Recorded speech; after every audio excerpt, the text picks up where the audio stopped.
Chapter 2 अध्याय 2।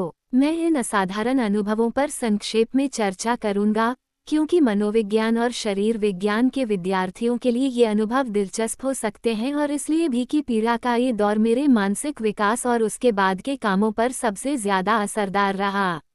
लेकिन सबसे पहले उन परिस्थितियों और स्थितियों का जिक्र करना जरूरी है जो इनसे पहले हुई थी और जिनमें उनकी आंशिक व्याख्या पाई जा सकती है।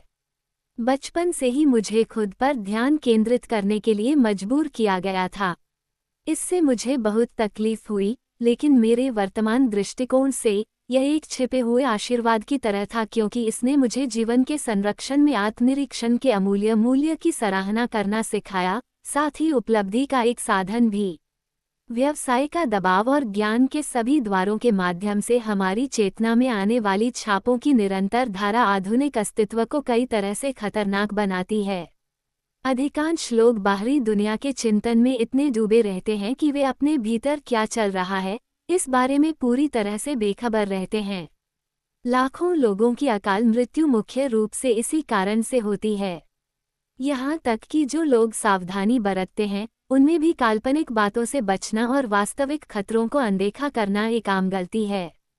और जो एक व्यक्ति के लिए सच है वह कमोबेश पूरे लोगों पर भी लागू होता है।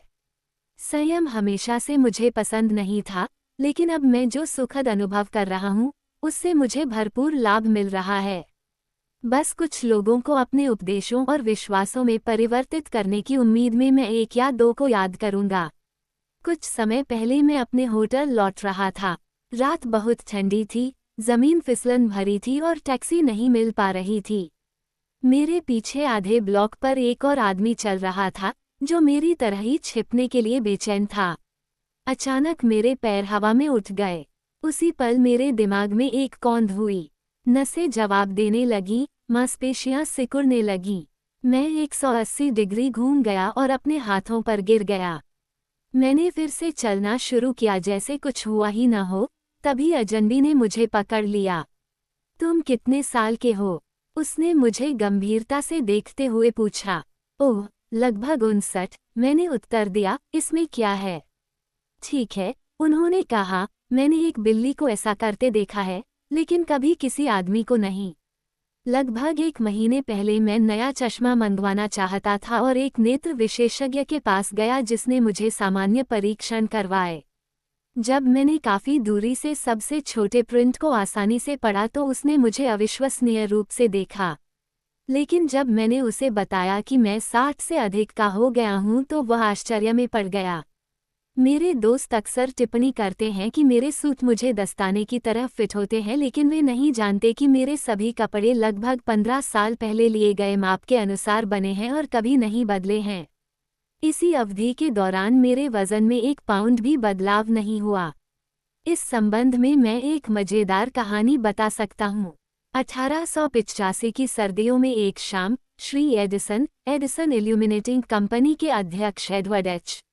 जॉनसन, कार्यों के प्रबंधक श्री बैचेलर और मैं 65 फर्थ एवेन्यू के सामने एक छोटी सी जगह में घुसे जहां कंपनी के कार्यालय स्थित थे। किसी ने वजन का अनुमान लगाने का सुझाव दिया और मुझे तराजू पर पैर रखने के लिए प्रेरित किया गया। एडिसन ने मुझे पूरी तरह से टटोला और कहा, टेस्ला का वजन 152 पाउंड प्रति औंस है, और उसने बिल्कुल सही अनुमान लगाया। नग्न होने पर मेरा वजन 142 पाउंड था और वह अभी भी मेरा वजन है। मैंने श्री जॉनसन से फुसफुसाकर कहा, ये कैसे संभव है कि एडिसन मेरे वजन का इतना सटीक अनुमान लगा सके? ठीक है, उसने अपनी आवाज़ धीमी करते हुए कहा, मैं तुम्हें गोपनीय रूप से बताऊंगा, लेकिन तुम्हें कुछ नहीं कहना चाहिए। वह लंबे समय तक शिकागो के एक बूचड़खाने में काम करता था जहां वह हर दिन हजारों सुअरों का वजन करता था। इसलिए मेरे मित्र माननीय चाउनसीएम डुप्यू एक अंग्रेज के बारे में बताते हैं जिस पर उन्होंने अपना एक मूल किस्सा सुनाया और जिसने हैरान भाव से सुना, लेकिन 1 साल बाद जोर से हंसा। मैं स्पष्ट रूप से स्वीकार करता हूं कि जॉनसन के मजाक को समझने में मुझे उससे अधिक समय लगा। अब मेरी भलाई केवल एक सावधान और मापा हुआ जीवन जीने का परिणाम है और शायद सबसे आश्चर्यजनक बात यह है कि मेरी युवावस्था में 3 बार मैं बीमारी के कारण एक निराशाजनक शारीरिक मलबे में तब्दील हो गया और चिकित्सकों ने मुझे छोड़ दिया। इससे भी अधिक, अज्ञानता और हल्केपन के कारण मैं सभी प्रकार की कठिनाइयों, खतरों और झंझटों में फंस गया, जिनसे मैंने खुद को जादू से बाहर निकाला। मैं लगभग डूब गया था, कब्र में दब गया था, खो गया था और जम गया था। मैं पागल कुत्तों, सुअरों और अन्य जंगली जानवरों से बाल बाल बच गया था। मैं भयानक बीमारियों से गुजरा और सभी प्रकार की अजीब दुर्घटनाओं का सामना किया और आज मैं पूरी तरह स्वस्थ हूँ। यह एक चमत्कार जैसा लगता है। लेकिन जब मैं इन घटनाओं को अपने दिमाग में याद करता हूँ तो मुझे यकीन हो जाता है कि मेरा बचना पूरी तरह से आकस्मिक नहीं था, बल्कि यह वास्तव में ईश्वरीय शक्ति का काम था। एक आविष्कारक का प्रयास अनिवार्य रूप से जीवन बचाने वाला होता है। चाहे वह ताकत का इस्तेमाल करे, उपकरणों में सुधार करे या नई सुख सुविधाएं प्रदान करे, वो हमारे अस्तित्व की सुरक्षा में इजाफा कर रहा होता है। वो खतरे में खुद को बचाने के लिए औसत व्यक्ति से बेहतर योग्य भी होता है, क्योंकि वह चौकस और साधन संपन्न होता है। अगर मेरे पास कोई और सबूत नहीं होता कि मैं किसी हद तक ऐसे गुणों से संपन्न हूँ, तो मैं इसे इन व्यक्तिगत अनुभवों में ढूंढता। अगर मैं 1 या 2 उदाहरणों का उल्लेख करूं तो पाठक खुद ही फैसला कर पाएंगे। एक बार, जब मैं 14 साल का था, मैं अपने साथ नहा रहे कुछ दोस्तों को डराना चाहता था। मेरी योजना एक लंबे तैरते ढांचे के नीचे गोता लगाने और दूसरे छोर पर चुपचाप बाहर निकलने की थी। तैरना और गोता लगाना मेरे लिए उतना ही स्वाभाविक था जितना कि बत्तख का, और मुझे पूरा भरोसा था कि मैं ये कर सकता हूँ। इसलिए मैं पानी में कूद गया और जब नजर नहीं आया तो पलट गया और तेजी से विपरीत दिशा की ओर बढ़ गया। ये सोचकर कि मैं ढांचे से सुरक्षित बाहर निकल आया हूँ, मैं सतह पर आया लेकिन अचानक एक बीम से टकराया। बेशक, मैंने जल्दी से गोता लगाया और तेजी से आगे बढ़ा जब तक कि मेरी सांस फूलने नहीं लगी। दूसरी बार उठते समय मेरा सिर फिर से एक बीम से टकराया। अब मैं हताश हो रहा था। हालांकि अपनी सारी ऊर्जा जुटाकर मैंने तीसरी बार बेताब कोशिश की, लेकिन नतीजा वही रहा। दबी हुई सांस की यातना असहनीय होती जा रही थी, मेरा दिमाग चकरा रहा था और मुझे लगा कि मैं डूब रहा हूँ। उस समय, जब मेरी स्थिति बिल्कुल निराशाजनक लग रही थी, मुझे एक चमकीली रोशनी दिखाई दी और मेरे ऊपर की संरचना मेरी दृष्टि के सामने प्रकट हुई।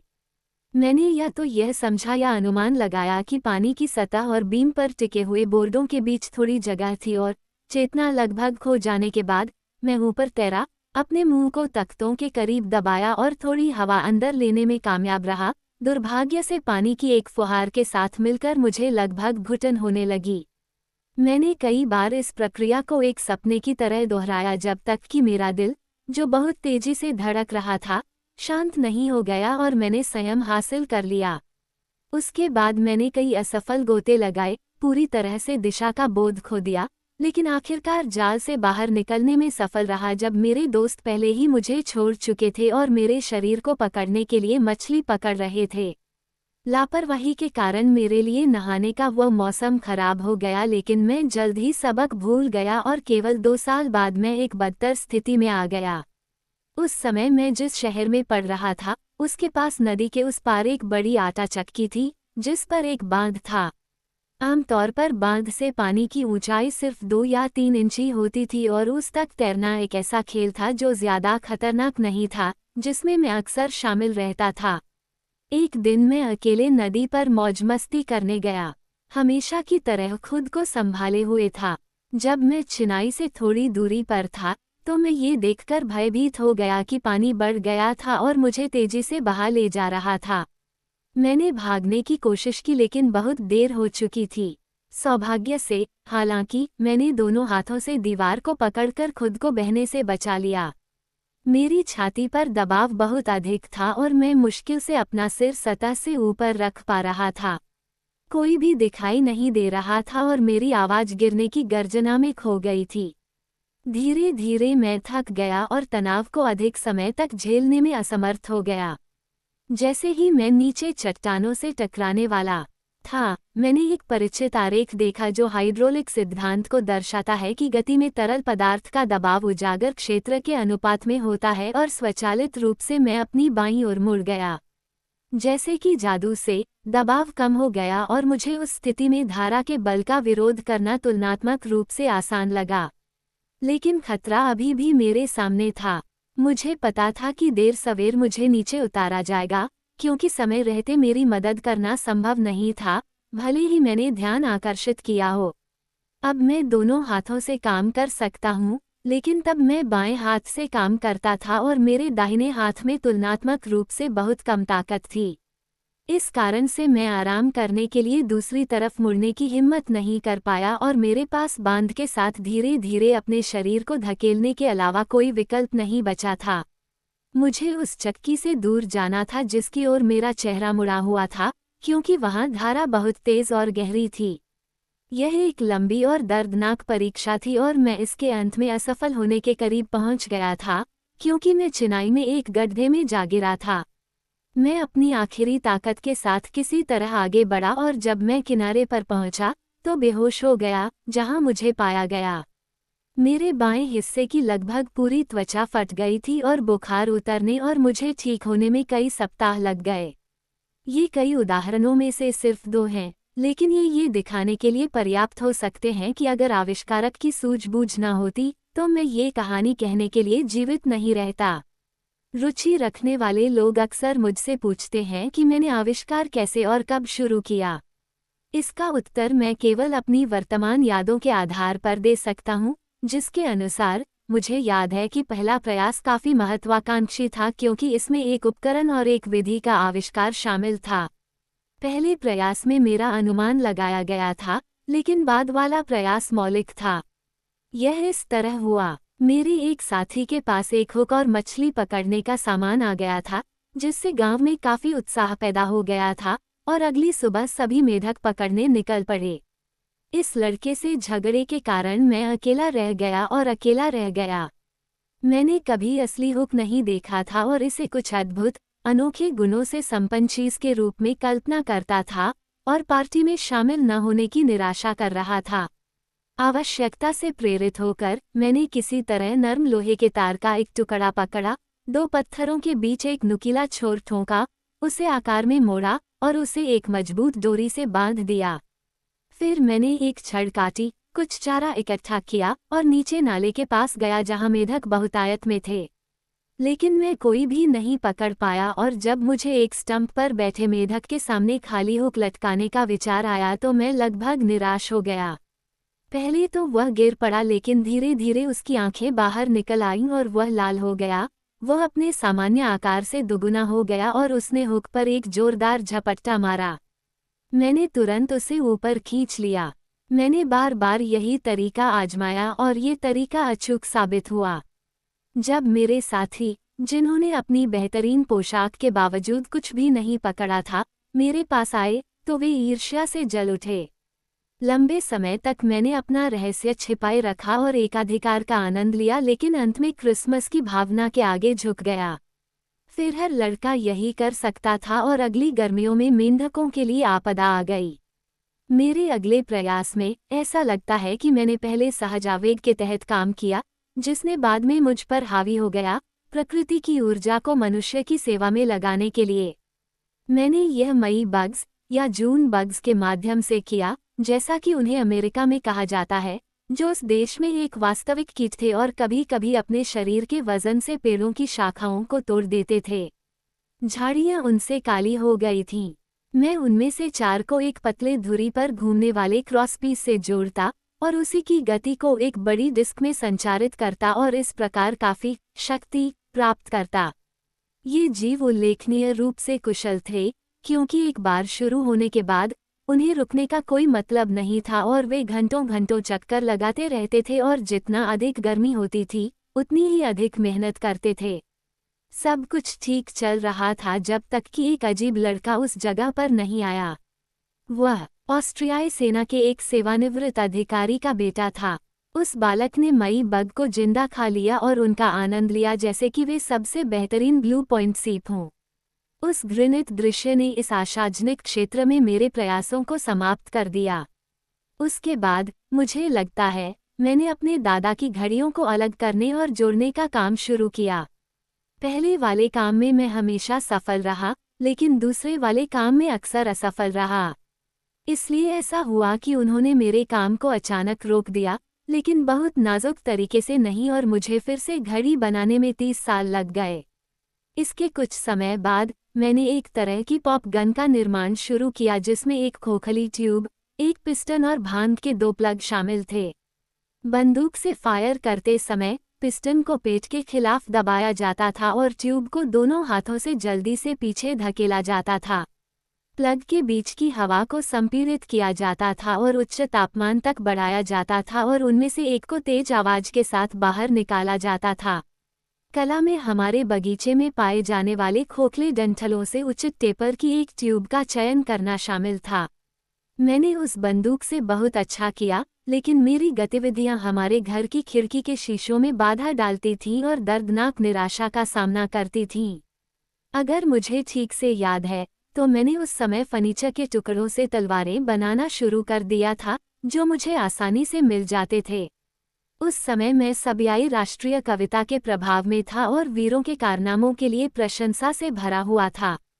मैं मकई के डंठलों के रूप में अपने दुश्मनों को काटने में घंटों बिताता था, जिससे फसलें बर्बाद हो जाती थीं और मुझे अपनी मां से कई बार पिटाई भी खानी पड़ती थी।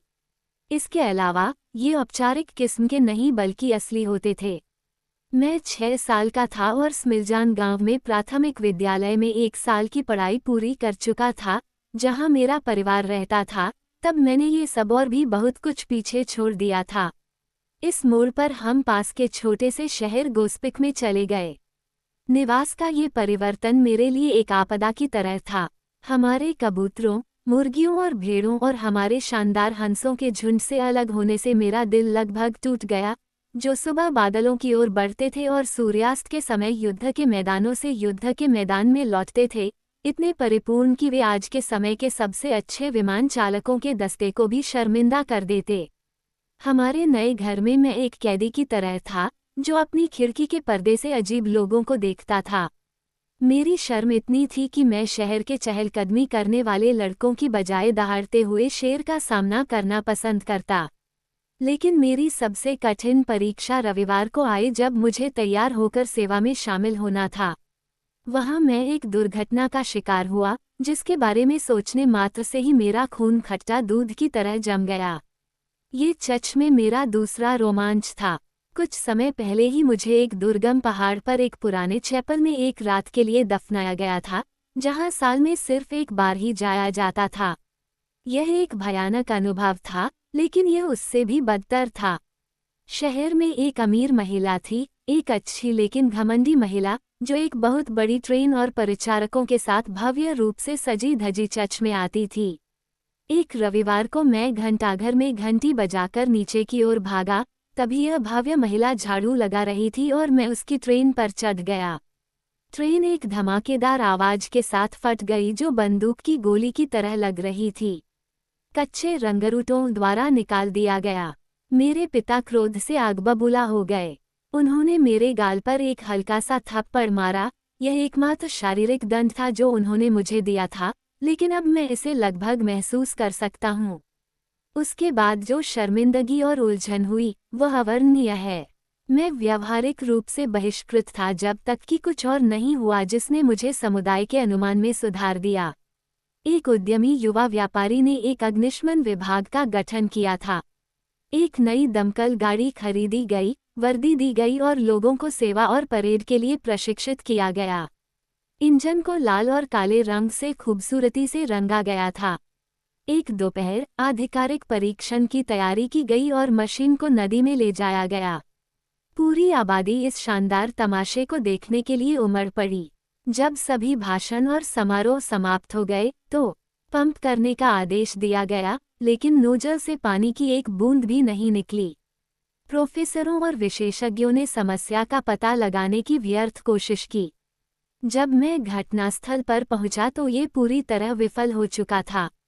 मुझे तंत्र के बारे में कुछ भी पता नहीं था और मुझे हवा के दबाव के बारे में भी कुछ नहीं पता था, लेकिन सहज रूप से मैंने पानी में सक्शन नली को महसूस किया और पाया कि यह टूट गई थी। जब मैं नदी में उतरा और इसे खोला, तो पानी तेजी से बह निकला और रविवार के कुछ कपड़े खराब हो गए। आर्किमिडीज सिरैक्यूज की सड़कों पर नग्न दौड़ रहे थे और अपनी पूरी आवाज में यूरेका चिल्ला रहे थे, जिसने मुझ पर सबसे ज्यादा प्रभाव डाला। मुझे कंधों पर उठाया गया और मैं दिन का हीरो बन गया। शहर में बसने के बाद मैंने कॉलेज या रियल जिम्नेशियम में अपनी पढ़ाई की तैयारी के लिए तथाकथित नॉर्मल स्कूल में 4 साल का कोर्स शुरू किया। इस दौरान मेरी बचपन की कोशिशें और कारनामे और परेशानियां जारी रहीं। अन्य बातों के अलावा मैंने देश में चैंपियन कौवा पकड़ने वाले का अनूठा गौरव प्राप्त किया। मेरी कार्यप्रणाली बहुत सरल थी। मैं जंगल में जाता, झाड़ियों में छिप जाता और पक्षियों की आवाज की नकल करता। आमतौर पर मुझे कई उत्तर मिलते और थोड़ी देर में एक कौवा मेरे पास की झाड़ियों में उड़कर नीचे आ जाता। उसके बाद मुझे बस उसका ध्यान हटाने के लिए कार्डबोर्ड का एक टुकड़ा फेंकना होता, कूदकर उसे पकड़ लेना होता, इससे पहले कि वह खुद को झाड़ियों से बाहर निकाल सके।